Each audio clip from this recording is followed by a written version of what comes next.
어느 날 태평양의 작은 섬나라가 자국의 국가 작곡을 부탁했다. 상대는 외교관도 음악 유학파도 아니었다. 우연히 그곳을 방문한 한국인 색소폰 연주자였다. 그런데 이 남자 원래는 치과 의사가 될 사람이었다. 메스를 쥐어야 했던 손에 색소폰을 쥐어준 건 다름 아닌 광복이었다. 작곡가 기록윤, 그는 이혼한 아내에게 평생 명곡을 선물했고 지구 반대편 섬나라에는 국가를 남겼다. 한국 대중음악사에서 유일무이한 이야기가 지금부터 시작된다. 1927년 평안북도 영변에서 한 아이가 태어났다. 본명 최치정. 훗날 세상은 그를 다른 이름으로 부르게 된다. 일제강점기 말기인 1944년 그는 경성 치과의학전문학교, 지금의 서울대학교 치과대학 전신에 입학했다. 시대가 원하는 대로 그는 의사가 될 준비를 하고 있었다. 그런데 예과 2학년이던 1945년 8월 15일 광복을 맞는다. 세상이 뒤바뀌던 그 순간 20살도 채 안 된 청년의 인생 행로도 함께 방향을 틀었다. 이듬해인 1946년 그는 메스 대신 색소폰을 들고 미 8군 무대에 올랐다. 아무도 예상하지 못한 선택이었다. 치과 의사가 될 뻔했던 남자의 재즈 색소포니스트로서의 첫걸음이었다. 1950년 그는 현해탄을 건너 도쿄로 향했다. 일본인 연주자 오자와에게 재즈와 색소폰을 사사하며 실력을 쌓았다. 1952년에는 주일 미군 캠프촌을 순회하는 악단을 직접 조직했다. 이 무렵 그는 일본 문인들의 이름에서 따온 예명 요시아 준을 지었다. 훗날 이 이름을 한국식 한자음으로 읽은 것이 바로 기롱윤이다.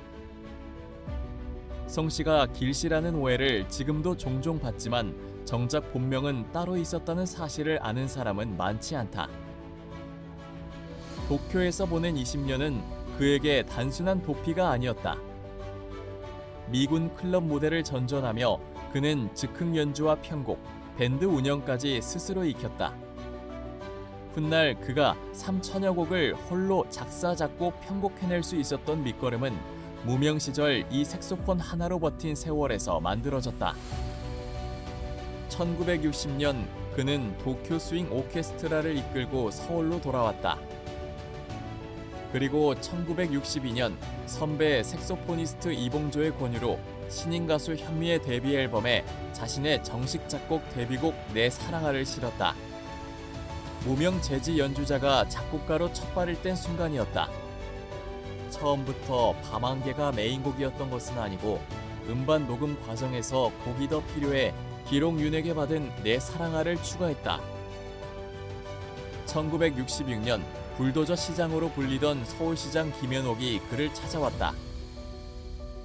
서울을 노래한 희망적인 곡을 만들어달라는 부탁이었다. 그렇게 탄생한 곡이 서울의 창가다. 행진곡풍의 경쾌한 리듬에 담긴 이 노래는 지금도 서울을 대표하는 곡으로 불린다. 서울 사대문 안에 세워진 최초의 대중가요 노래비가 바로 이 곡의 것이다. 같은 해 연말 미국에서 활동을 마치고 돌아온 인기 가수 패티긴과 결혼했다. 청혼곡은 그가 직접 쓴 4월이 가면이었다. 신혼여행은 곧 순회 공연이 됐다. 부부는 베트남과 동남아, 유럽을 함께 돌며 무대에 섰다.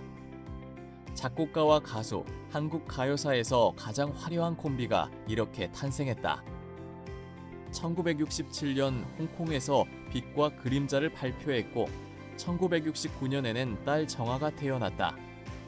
딸이 20살 성인이 될 날을 미리 그리며 그는 1990년이라는 곡을 썼다. 태어난 지 얼마 되지 않은 딸에게 20년 뒤를 미리 선물한 노래였다. 그러나 화려한 무대 뒤 두 사람의 일상은 처음부터 다른 리듬으로 흘렀다.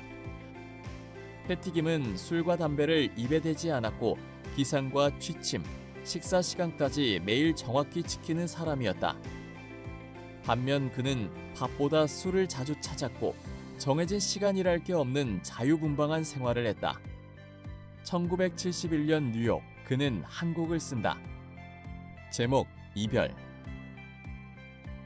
누구에게도 말하지 않은 예감이었다. 1973년 화려했던 콤비는 끝내 갈라선다. 작곡가와 가수로는 최고의 짝이었다. 그러나 부부로는 끝까지 가지 못했다. 그런데 진짜 반전은 이혼 이후에 찾아왔다. 패티 김은 이혼하며 한 가지를 부탁했다고 훗날 밝혔다. 이혼을 하더라도 좋은 곡은 계속 써서 달라는 것이었다.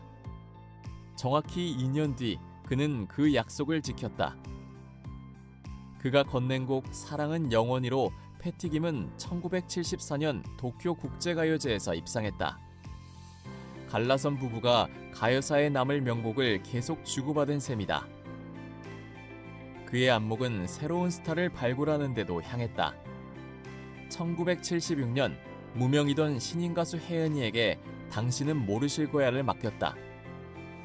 이듬해 혜은이는 당신만을 사랑해로 서울가요제 그랑프리를 거머쥐었고 1978년에는 뉴질랜드 태평양 가요제에서 금상까지 받았다. 무명이었던 신인 가수가 불과 2~3년 만에 국제 무대에서 상을 받는 가수로 성장한 배경에는 신인의 목소리에 맞는 곡을 정확히 짚어내는 그의 안목이 있었다. 패티 김, 현미에 이어 혜은이까지 그가 거쳐간 가수마다 대표곡을 하나씩 남긴 것은 우연이 아니었다. 그리고 1991년 그의 인생에서 가장 이색적인 사건이 벌어진다. 일본에 머물던 중 지인의 초청으로 방문한 마셜 제도의 한 건물 기공식에서 그는 색소폰을 연주했다. 이 연주를 들은 마셜 제도 초대 대통령 아마타 카부아가 그에게 국가 작곡을 부탁했다. 태평양의 작은 섬나라 국가를 작곡한 한국인, 세계에서 유일한 사례였다. 그의 손끝은 대중가요를 넘어 방송사의 소리에도 닿아 있었다.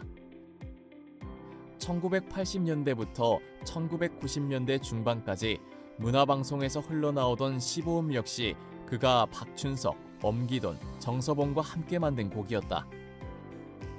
화려한 이력 뒤에는 굴곡도 있었다. 1989년 신사동에서 음악업소 창고를 운영했지만 빚이 늘었고 1992년 결국 도쿄 아카사카로 업소를 옮겨야 했다. 그곳에서 그는 자신의 히트곡들을 색소폰 연주곡으로 담은 애수의 색소폰 음반을 냈다. 한때 서울과 도쿄를 오가며 무대를 채우던 그가 다시 빚을 짊어지고 타향에서 연주곡집을 내던 이 시기는 그의 인생에서 가장 조용한 굴곡이었다. 그러나 그는 무대를 완전히 떠나지 않았다. 악기를 놓지 않는 한 그에게는 여전히 다음 곡이 남아있었다. 1994년 4월 그는 척추 수술을 받았다. 같은 해 6월 SBS는 그의 마지막 콘서트를 방송했다. 이 무대에는 이혼 후 그의 노래를 거의 부르지 않던 패티 김이 직접 출연해 피날레곡 이별을 불렀다. 10월 부산 동래 시민병원에 입원한 그는 투병 중에도 부산 창가와 2002년을 작곡했다. 1995년 2월에는 김수환 추기경으로부터 세례를 받았다. 눈을 감는 마지막 순간까지 그는 300여 곡을 악보에 옮겨 적었다. 1995년 3월 17일 폐암과 척추암으로 투병하던 그는 세상을 떠났다. 3월 21일 대학로 마로니에 공원에서 연결식이 열렸고 운구 행렬 속에서 패티 김은 눈물로 서울의 창가를 불렀다. 두 사람이 함께 만든 노래가 그의 마지막 가는 길을 배웅했다. 정부는 그에게 문화훈장 보관장을 추서했다. 그해 10월 세종로 공원에는 서울의 창가 노래비가 세워졌다. 50여 년의 음악 인생 동안 그가 남긴 곡은 3천여 곡으로 추정된다. 한 사람의 인생에는 수많은 만남과 이별이 있었다. 패티 김과 사랑했고 혜은이라는 새로운 스타를 발견했고 수많은 가수에게 노래를 남겼다. 기록윤이 세상을 떠난 뒤에도 그의 멜로디는 사라지지 않았다.